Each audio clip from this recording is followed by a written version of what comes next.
네, 여러분 안녕하세요. 오늘은 지난 시간의 뒤를 이어서 조선의 지방 통치 제도에 대해서 살펴보도록 하겠습니다. 여러분들 교과서는 이 128페이지에 해당이 되고 프린트는 3페이지에 해당됩니다. 이제 본격적으로 한번 살펴보도록 할게요. 자, 기본적으로 봤을 때 조선이라고 한 나라는 이제 뭐라고 할까? 국가를 성리학적인 이념에 따라서 통치하려고 하는 건 나라였어요. 자, 그렇게 하다 보니까 이 성리학적인 그런 생각 중에서 하나는 뭐가 있냐면 일단은 백성이 있어야지 왕도 있는 것이다 라고 하는 생각이 있는 것이거든요, 여러분들. 그런데 모든 것들은 백성들이 근본이다 라고 하는 생각이 있었던 겁니다. 때문에 국왕은 백성을 근본으로 생각해서 그들을 위해서 열심히 그들의 생활을 잘 하게 하기 위해서 열심히 노력을 해야 한다고 하는 기본적인 개념이 깔려 있는 것입니다. 즉, 백성을 근본으로 여긴다라고 하는 주의를 갖고 있던 것이 바로 유교고, 이 유교에서 가장 뭐라고 할까? 백성을 근본으로 여겨야 한다고 주장했던 것이 바로 성리학이고, 국가에서 성리학에 따라서 통치를 하려고 하다 보니까 정치하는 사람들은 백성들을 이제 자신들의 근본이라고 여기는 그런 모습을 우리가 찾아볼 수가 있는 것이겠죠. 그래서 내용을 보면 다음과 같습니다. 프린트 3페이지에서 첫 번째 보면은 1번 중앙통치제도에서는 유교 이념을 기반으로, 여기서 유교는 이제 성리학을 의미하는 것이겠죠. 자, 별표 하나 쳐주세요. 국왕 중심의 빈칸에 적겠습니다. 민본주의. 자, 민본주의.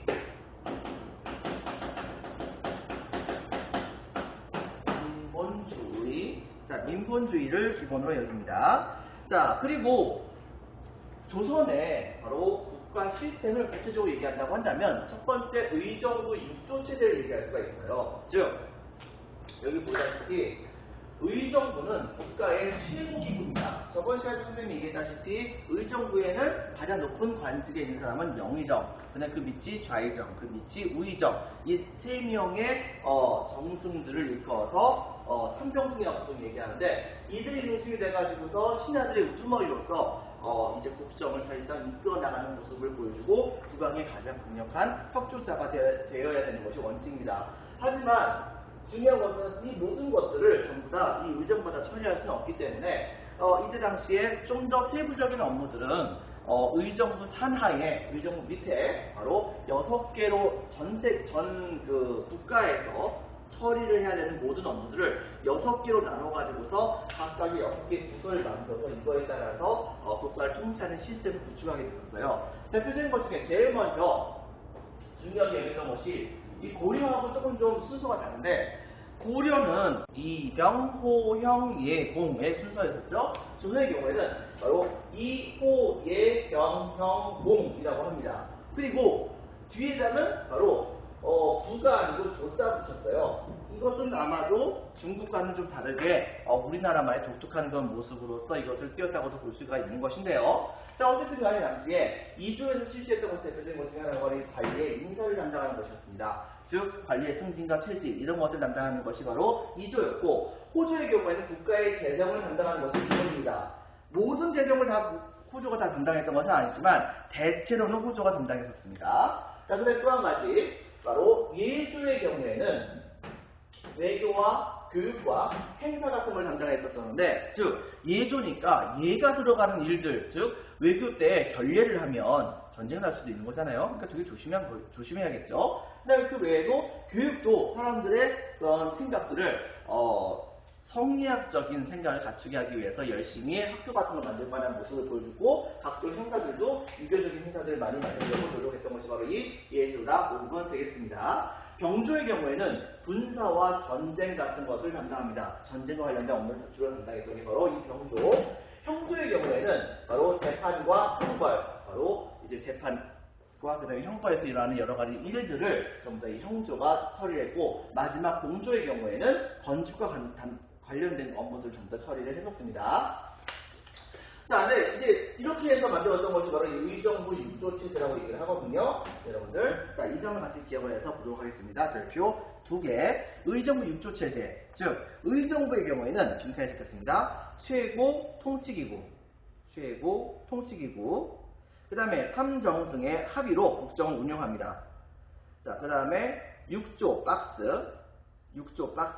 6조의 경우에는 2호의 이거 병조 하나 빼뜨렸네요. 여러분 적어주세요. 2호의 그다음에 병조 하나 추가해주세요. 2호의 경영공조에서 빈칸을 적겠습니다. 행정실무 담당. 행정실무. 여기에서는 행정에 관련된 여러 가지 실질적인 업무들을 바로 여기에서 이 6조에서 담당했다는 것을 기억을 해주기 바랍니다. 두 번째, 별표 중에 3사의 경우에는 이게 좀 이른바 여기 보이는 이제 3사가 이것인데 하나는 사관원이라고 하는 관청이 있고 또 하나는 훈문관, 또 하나는 춘추관이라고 하는 관청이 있어요. 이것을 우리는 이제 3사라고 얘기하는데 이 3사의 경우에는 이제 고려시대 때 3사하고 같이 생각을 하면 안 됩니다. 완전히 다릅니다. 이거 가지고 자주 시험 문제 나오기도 하는데 이 내용은 바로 다음과 같습니다. 먼저 사원부의 경우에는 감찰을 합니다. 주로 관리들을 감찰을 하죠. 관리들이 부정부패 같은 것을 하는지 안 하는지. 근데 이제 문제는 뭐냐면 가끔 가다가 국왕이 너 마음에 들어. 너 이제 높은 관직을 해 하고서 이렇게 높은 관직을 주잖아요. 그렇다고 한다면은 사원부는 그것도 역시 감찰해서 그 사람이 비리 같은 걸 열심히 캐거나 아니면 국왕에게 이것을 그렇게 사람을 함부로 임명하면 안 된다고 막 따지고 이렇게 합니다. 이렇게 해가지고서 당시에 국왕조차도 조선 들게 만들었던 게 바로 이 사원부였고요. 아이고 이게 아니네요. 춘추관이 아니고 자 이렇게 되었습니다.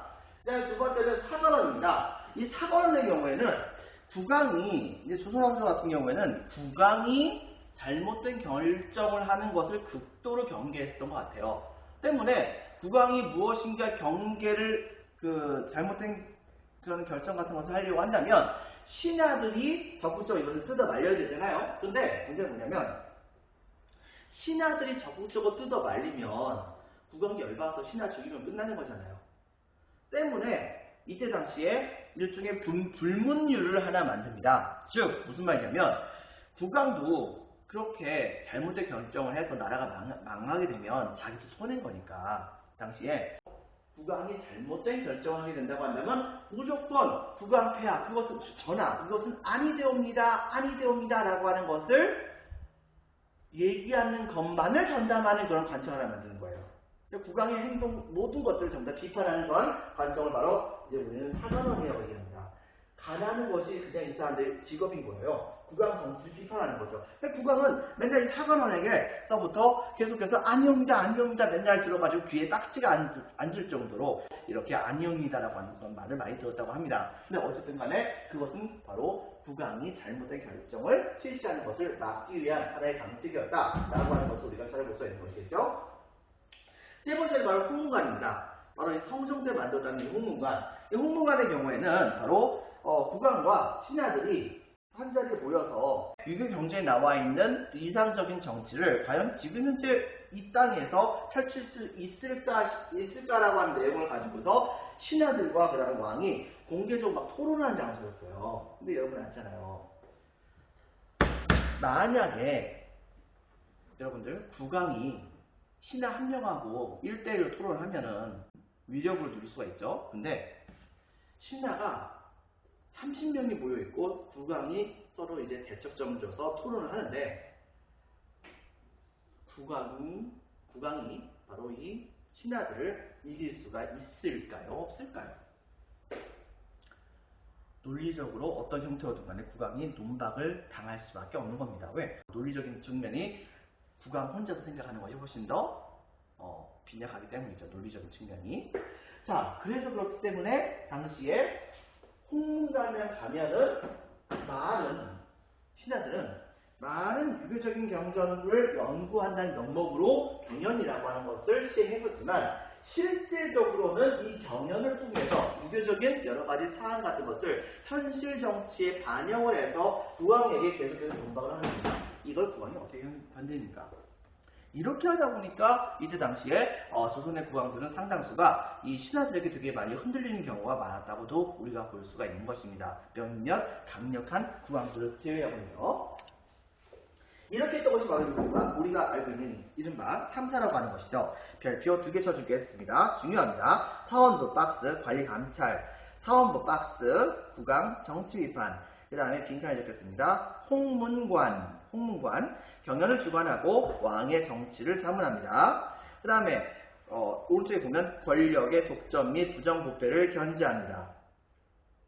이것은 결과적으로는 한마디로 보면은 왕에게 막 떠들 수가 있는 거죠. 왕에게 얘기하는 것 자체가 직원입니다. 그 다음에 무리지어서 왕을 막 논박을 하죠. 이렇게 되다 보니까 결과적으로는 왕은 자기 말을 제대로 하지 못해가지고서 바로 시대한들에게 밀리는 형국을 보이게 되는 거죠. 한마디로 이 기관들은 전부 다 왕권을 일종의 견제하는 역할을 보이려다 우리가 볼 수 있는 것입니다. 여러분들. 근데 이제 문제는 뭐냐면 왕이 그럼 너무 불쌍하잖아요. 그러다 보니까는 국왕도 바로 이들에게 대항할 수 있는 강력한 힘을 보유할 수 있는 필요가 있었던 겁니다. 때문에 제도적으로 조선정부는 국왕을 비판할 수 있는 기관도 만들었지만 국왕권을 강화시킬 수 있는 기관도 같이 만들게 됩니다. 그것이 바로 대표적인 것 중 하나가 여기 나와 있는 승정원이라고 하는 것이고 또 하나는 의금부라고 하는 것이에요.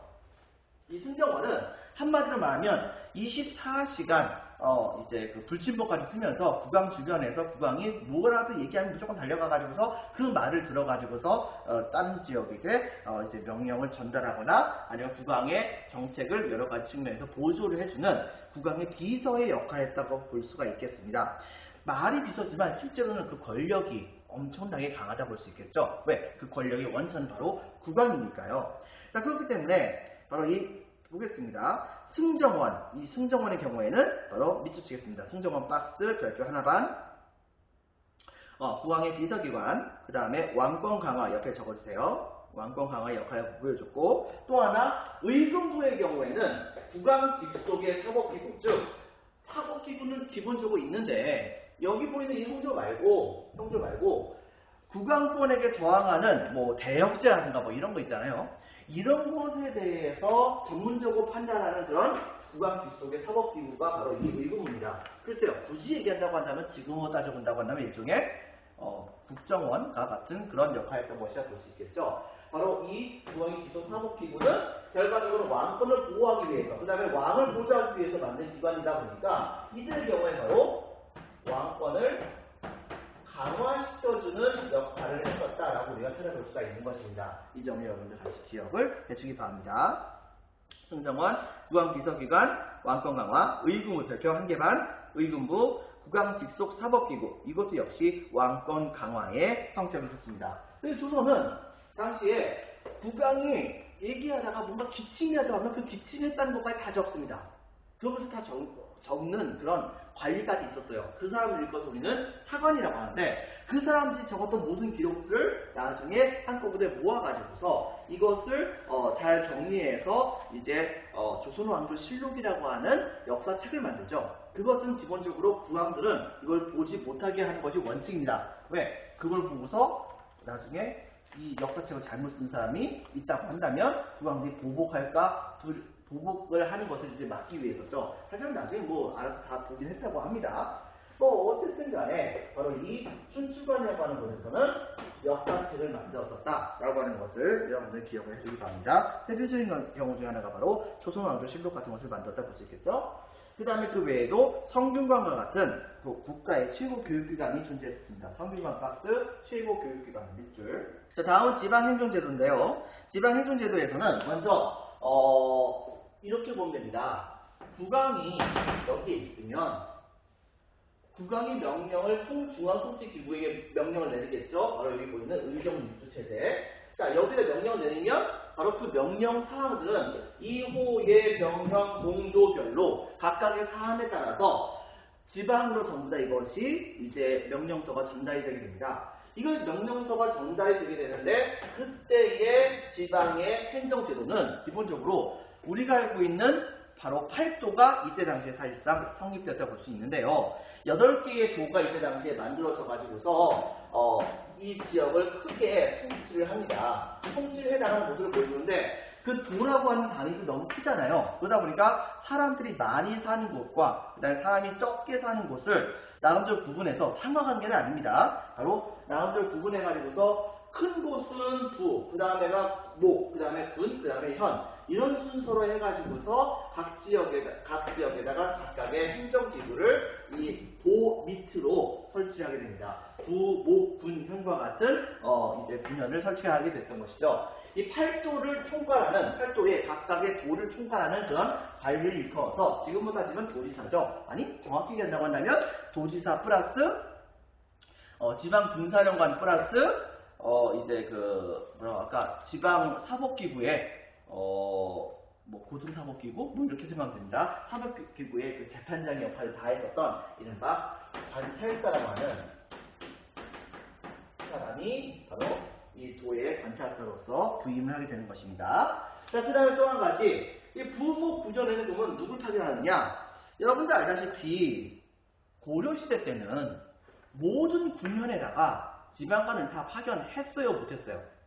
모든 군현에다가 지방관을 다 파견하지 못했습니다. 왜? 지방의 향리의 세력이 옛날 호족의 후예죠. 향리의 세력이 너무 셌기 때문에 고려 말까지도 이걸 전부 다 파견하지 못했었는데 조선 왕조에 들어왔을 때는 좀 더 시간이 걸리긴 했지만 결과적으로 모든 지역에다 다 파견합니다.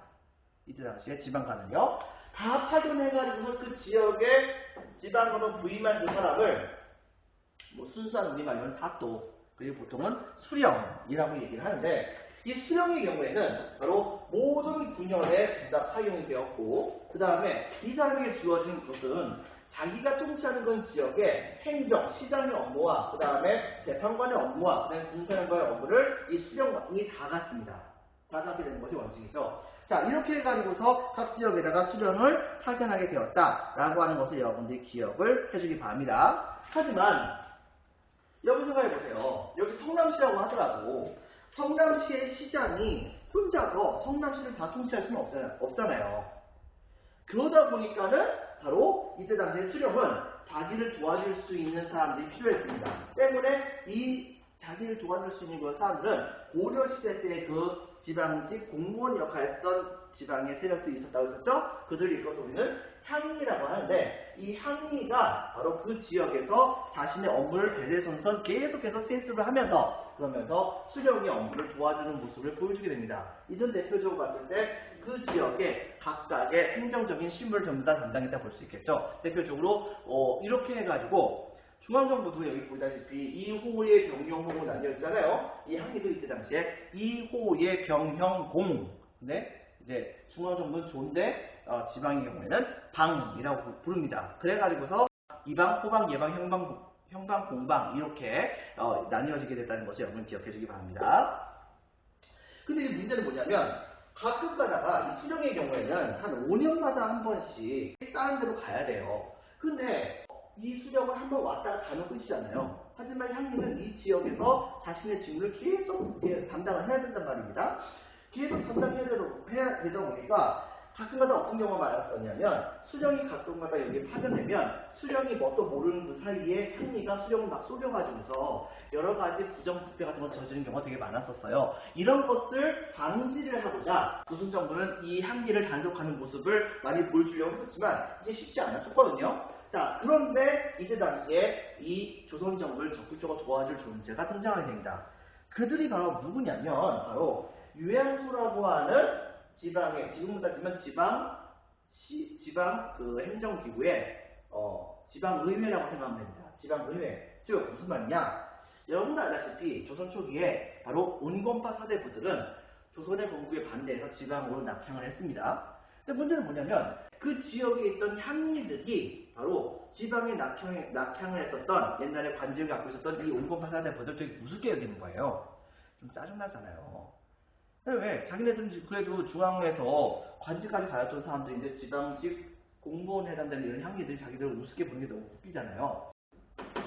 지방에 내려갔던 그런 유생들은 바로 각 지역에서 유양소라고 하는 일종의 자치기구를 만듭니다. 자치기구를 만들고 여기에서 어떻게 했냐면 먼저 수령에게 향리가 가끔가다 뭔가 삥땅치고 막 이런다면 이런 거에 대해서 이 지역 출신에 해당되는 그 양반들이 모여있는 곳이 바로 유양소니까 이 지역 출신에 해당되는 그 양반이 향리가 그렇게 부정부패에 저지르고 하는 것들을 수령에게 얘기를 합니다. 얘기를 하면은 결과적으로 수령은 그걸 알아가지고서 향리를 이제 감사를 하면은 향리는 여기에 대해서 어쩔 수 없이 자기가 부정부패했던 모든 물건들을 다 내놔야 되고 이런 상황이 벌어지는 것이겠죠. 반대로 수령이 너무 압제적이에요. 그렇다고 한다면 향리와 손잡고서 이들한테 수령을 내쳐줄 수도 있는 겁니다. 여러분들. 자, 이렇게 해가지고서 당시에 지방직 공무원에 해당됐었던 이 향리들과 수령 둘 다를 같이 견제하거나 혹은 도와주면서 그러면서 그 지역에 바로 조선왕조 성립됐던 가장 큰 이유 중에 하나는 조선이라고 한 나라를 바로 성리학적인 이상적인 국가로 만드는 것이 목적이었잖아요. 자, 그러다 보니까 이들이 바로 지방에서 많은 백성들의 스승 역할을 스스로 하겠다고 얘기를 하는 겁니다. 그렇게 해가지고 지방에 있는 백성들 나름대로 교화를 시켜주고 그 다음에 지방에서 필요한 여러 가지 물건이라든가 뭐 공사라든가 이런 것을 중앙정부에 건의한다든가 하는 것들의 여러 가지 여론들을 요양소에서 수합을 한 다음에 그 다음에 수령에게 얘기하면 수령은 그런 얘기를 이런 단계를 거쳐서 중앙정부에게 보고하는 그런 형태의 시스템을 갖췄다 볼 수 있는 것이에요. 자, 이런 형태로 바로 조선의 지방제도가 이제 이루어졌다라고 하는 것을 여러분 기억을 해주기 바랍니다. 자, 동그라미 2번에 지방행정제도 8도 별표 하나 밑줄칩니다. 전국을 8도로 나누고 그 아래에 부, 목, 군, 현을 설치합니다. 여기 파견됐던 사람들은 바로 관찰사라고 한다는 거 적어주세요. 자, 두 번째 별표 하나 모든 군현에 파견되고 그 다음에 행정, 사법, 군사권 장악했었던 그 지방의 최고 우두머리를 일컬어서 우리는 수령이라고 한다고 얘기했었습니다. 자, 그 다음에 또 한 가지 지방직 행정 공무원에 해당되는 건 사람들 별표 하나 향리들입니다. 이 향리들의 경우에는 인카에 적혔습니다. 지방 행정실무를 담당하게 합니다. 정답 1번. 예전에 고려시대 때에 향리보다는 힘이 약화가 됐었죠. 세습적인 아전으로 세력이 약화됩니다. 세습적인 아전으로 세력 약화. 이 아전은 바로 관청에 소속되어 있는 지방직 공무원이라고 생각하면 됩니다. 예. 대표적인 아전 중에 하나가 뭐 이방, 호방 뭐 이런 사람들입니다. 육방으로 나뉘는 이호리의 병형 공방으로 나뉘는 모습을 보여줬다라고 하는 걸 기억해 주고요. 그 다음에 유향소의 경우에는 다른 말로 이것을 향송이라고 부르는데 여기 경우에는 그 지방의 양반들이 주로 이 유향소를 차지하게 됩니다. 그리고 동감이 2번에서는 지방의 여론을 수렴하면서 동감이 3번 향리들을 감싸면서 빈칸이 되겠습니다. 동감이 3번에 들어갈 말은 수령을 보좌합니다. 수령 보좌 그리고 향리를 감찰하는 모습을 보여주기도 했었죠. 자, 여러분 이제 다음으로는 군대에 대해서 알아보도록 하겠습니다.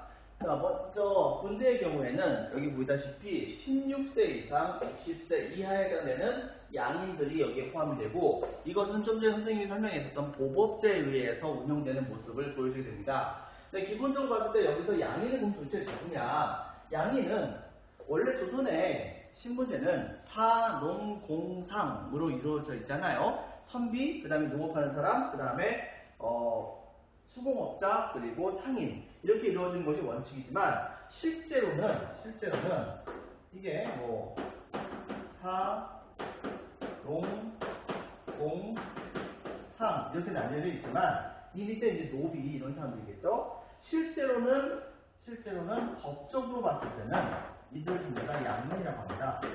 그리고 이들의 경우에는 바로 천인이라고 있겠죠. 천인에 해당되는 사람은 백정이라든가 기생이라든가 아니면 노비라든가 이런 사람들이 여기에 포함이 됩니다. 자, 그런데 여기에는 중요한 것 중에 하나가 바로 이 양인들인데 그렇다고 한다면 선비도 군대 가느냐? 다른 사람은 못할 수 있지만 선비 군대 갑니다. 기본적으로 봤을 때 여러분들 향리도 군대 가고 기본적으로는 조선의 법에 입각해서는 양인이라고 불리는 사람들은 전부 다 군대 가는 것이 원칙이에요.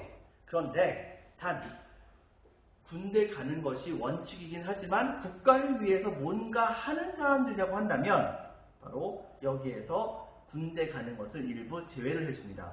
대표적인 경우가 이제 선비들인데요. 이 선비들의 경우에는 이제 관직을 갖게 되면 양반들은 그때 당시에 처음에는 전체 인구의 한 5%인가 2%인가 그 정도밖에 안 되는 그 숫자가 양반이었기 때문에 이 사람들은 대부분 다 보면은 자식들 낳는 그 자식들 대부분 다 진짜 다 관리가 됐었어요, 실제로.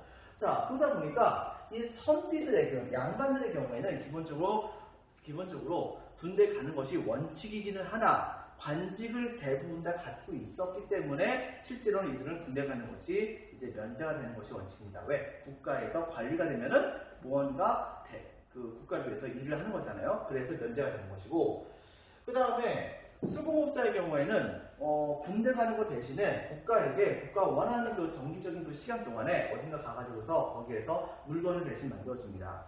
상업가 같은 경우에는 상공업자 같은 경우에는 국가가 필요한 여러 가지 물건들을 돈을 지어서 사주는 거죠. 대신에 군대가 면제되고, 향리의 경우에는 아까 전에 선생님이 설명했었던 지방의 행정 실무를 담당했었던 향리들의 경우에는 자신들이 바로 그 향리의 업무를 담당하는 것에 대한 대가로서 군대를 안 갑니다. 그러다 보니까 사실상 법적으로 봤을 때는 양인, 즉 산업공상 전부 다가 군대 가는 것이 원칙이지만 실제로 군대에 가는 것은 바로 농사꾼들입니다. 때문에 이것을 보통 병사들과 농사를 짓는 사람들이 일치하는 그런 시스템이라고 해서 다른 말로는 이제 병농일치제라고 얘기를 하기도 하는데, 병농일치제, 병사와 농사꾼이 일치한다라는 의미인데 어쨌든 간에 이런 시스템으로 갖췄던 것이 조선의 바로 군대입니다. 그 숫자는 전반적으로 봤을 때 여기 보이듯이 5위라고 하는 중앙군이 있어요. 이 5위라고 하는 중앙군은 조선의 강력한 군대로서 남아있고, 각 지방에는 지방별로 이런 군인들이 정기적으로 모여가지고서 군사훈련을 하고 하는 모습을 보여주게 되는데, 바로 그들을 육지에서 지휘하는 사람들, 육군은 바로 병마절도 사이에 지휘를 맡고, 그 다음에 수군의 경우에는 수군절도사가 이들을 지휘를 합니다. 그러니까 이 수군절도사, 여러분들 이것을 줄이면 뭡니까? 두 글자가 줄이면 바로 수사라고 합니다. 이순신 장군이 여러분 잘 보이는, 바로 이순신 장군이 여기 보이는 수군 절도사였던 것이죠.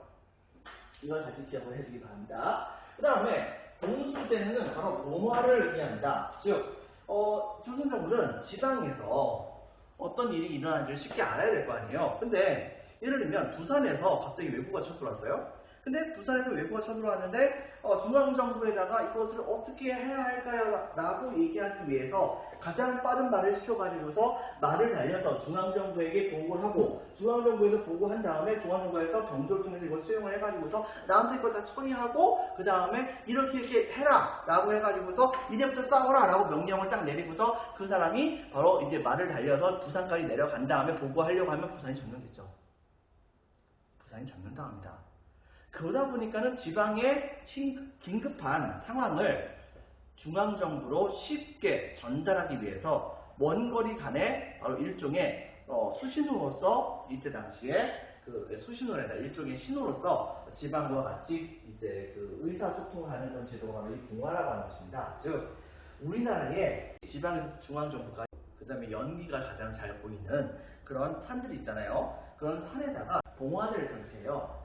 봉화대를 딱 설치한 다음에 그 봉화대에서 정기적으로 이제 봉화불을 올리게 만듭니다. 그리고 예를 들면 이런 식이죠. 봉화가 올라갈 수 있는 그런 그 봉우리를 한 5개 만든다 라고 한다면, 예를 들면은 평안하다, 아무 일도 없다라고 한다면 하나 올리자, 괜찮은 경우에는. 근데 만약에 저게 뭔가 좀 조짐이 이상하다라고 하면 봉화불을 2대를 피우자, 여러분들. 근데 만약에 바로 갑자기 적들이 근처에 와가지고서 싸우기 일본 출전자라고 하면 봉화불 3개 올리고, 싸운다고 한다면 4개 올리고, 그 다음에 한강 직전이다 하면 5개 올리자, 이런 식의 신호를 정하는 겁니다. 그렇다고 한다면 중앙정부는 이걸 딱 보고서 쉽게 바로 대처를 할 수가 있는 것이겠죠.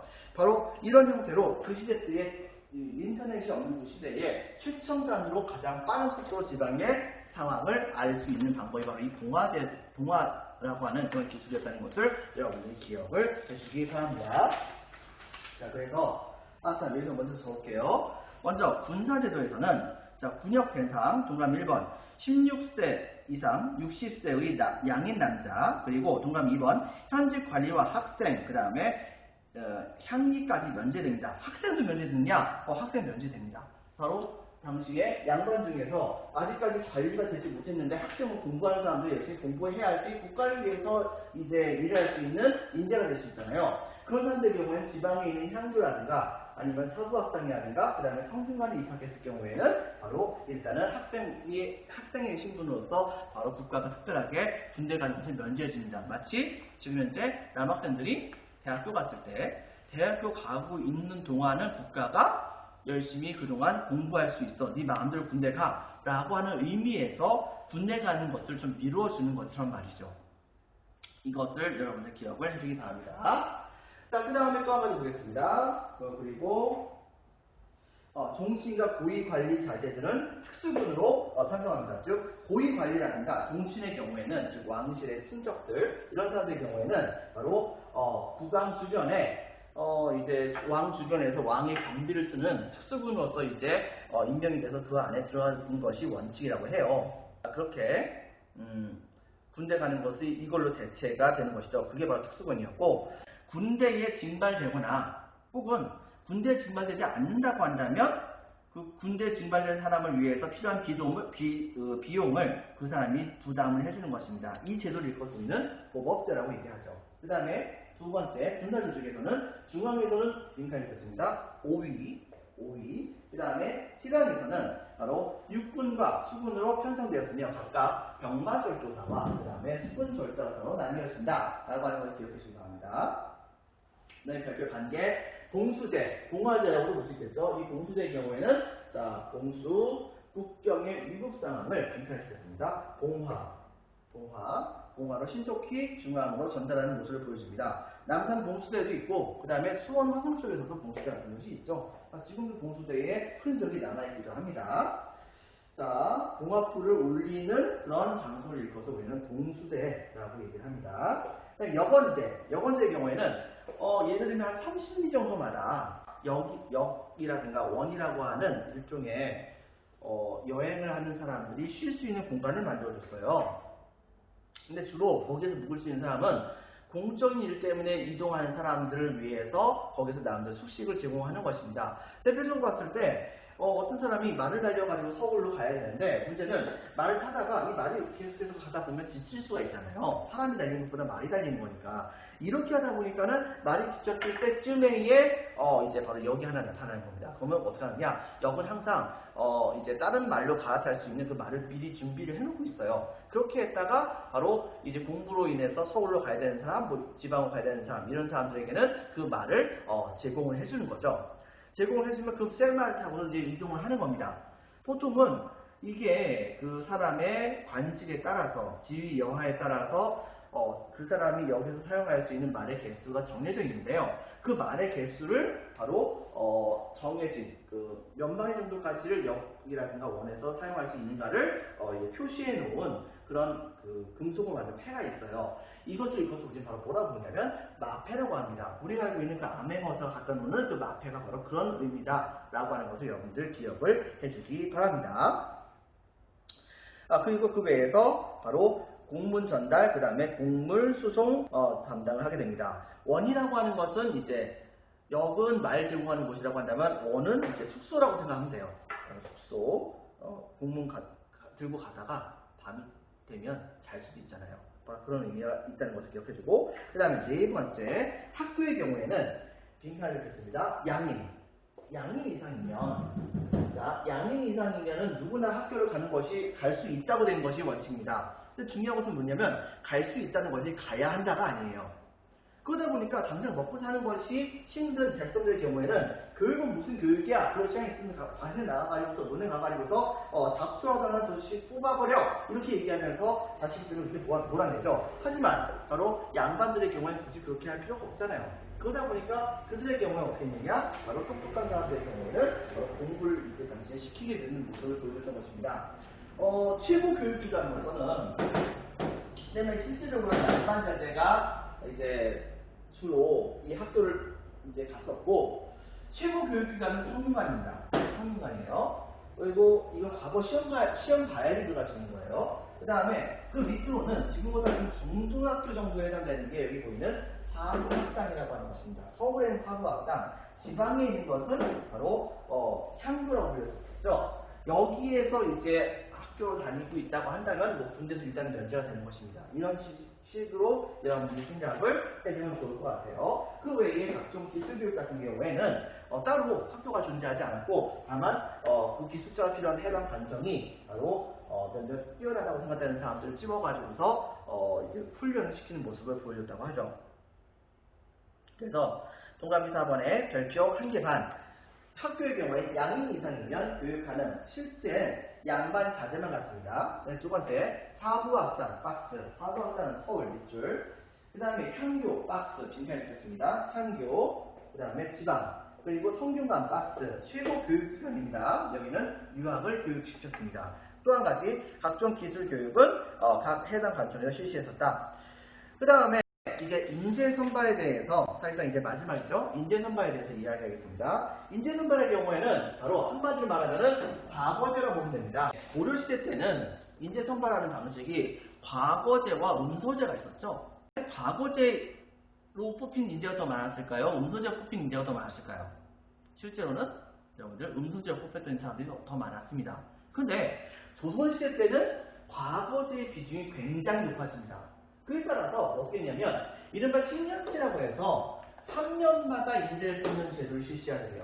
근데 그렇게 하고도 인재가 부족할 때는 어떻게 했냐면 특별시를 시행하게 되는데 뭐 별시라든가 중광시 같은 부정기적인 그런 시험을 또 봐요. 그리고도 또 인재가 부족하다고 생각된다고 한다면 뭐 알성시 뭐 이런 시험 같은 것을 맡고기도 합니다. 대신에 음서제도, 그 다음에 순교제도 같은 경우는 대부분 다 엄청나게 축소가 되게 됐었어요. 예를 들면은 뭐 고려시대 때는 5품 이상의 관리만 이제 음서를 받을 수 있었다고 한다면 조선시대 같은 경우에 그 관리의 범주가 2품 이상 뭐 이런 식으로 줄어들게 되는 모습을 보이기도 했었습니다. 그래서 나중에 이것은 사실상 무시하게 됩니다. 자, 그렇다고 한다면 이제 본격적으로 살펴보겠습니다. 대표적으로 첫 번째로 과거 시험이라고 볼 수 있는 진정한 과거 시험이라고 볼 수 있는 문과. 이 문과의 경우에 대표적으로 봤을 때 소과라고 하는 것이 있어요. 시험이 총 2단계예요. 2단계인데 첫 번째는 소과라고 하는 시험인데 이 소과에서는 분류가 2개가 있습니다. 하나는 생원시, 그다음에 또 하나는 진사시. 이렇게 자세히 알 필요는 없지만 그냥 들어만 두어요. 생원시의 경우에는 유교 경전을 얼마나 잘 외우고 있는가 이게 이제 기준이고, 진사시의 경우에는 바로 유교 경전에 나와 있는 내용과 같은 것을 잘 활용해서 얼마나 문장을 잘 만드는가, 일종의 논술 시험이라고 보면 되겠습니다. 이 2개의 시험을 봐가지고서 합격한 사람들은 생원시를 합격한 사람들은 생원이라고 하는 호칭이 붙여지고, 그 다음에 진사시를 합격한 사람은 진사라고 하는 호칭이 붙여져요. 그래서 보통 뭐 허생원, 그 다음에 뭐 이진사, 최진사 뭐 이런 말이 나오죠. 바로 이런 의미에서 이런 생원과 진사라고 하는 말이 있습니다. 그 다음에 이렇게 해서 생원시와 진사시를 합격한 사람들은 길이 2가지가 있는데, 하나는 바로 국가에게 임명받아서 학교까지 나갈 수 있는 방법이 있고, 또 하나는 더 열심히 공부할 수 있는 대학교로 진학을 할 수 있는 방법이 있어요. 그래서 학업관리는 성공하는 상관은 없는데 일정 정도 시간이 있다는 다음에 그 다음에 대과 시험을 봅니다. 자, 대과 시험을 보게 되면 이 대과 시험에 최종적으로 합격을 해야지 고위 관리가 될 수 있는 거예요. 여러분 딱 보세요. 여러분이라고 한다면 이 시험을 통과할 수 있을까요? 정말 최고의 천재들만 이 당시에 관리가 됐던 것입니다. 그러다 보니까 이 시간 동안에 열심히 공부를 해야 되다 보니까 그 사람이 공부하는 동안에 먹고 자고 싸고 뭐 이렇게 할 모든 비용들을 그 가족이 감당해야 되잖아요. 농민들이 이걸 감당할 수 있을까요? 여러분들? 일반 평민들, 상민들이 이걸 감당할 수 있을까요? 이게 힘든단 말입니다. 그리고 합격할 수 있는 재력이 있다고 하더라도 이미 합격한 사람들의 상당수가 전부 다가 양반 출신에 해당되는 사람들이다 보니까 일반 평민들 중에서 부자들도 웬만한 천재 아니고서는 여기에 합격하기가 힘듭니다. 때문에 시험 자격은 기본적으로 양인이면 누구나 이 시험을 보는 자격이 주어졌지만 실제로 시험에 합격한 사람들은 대부분 다 주로 양반이었습니다. 양반이었어요. 양반 사대부, 바로 그 신진 사대부들의 후예들이라 보면 되겠죠. 자, 그 다음에 또 한 가지 문과 시험의 경우는 상대적으로 좀 이제 이 뭐라고 할까 그 장애가 좀 장애물이 좀 얕습니다. 즉 무슨 말이냐? 양반만 무조건 힘세는 뭐 없잖아요.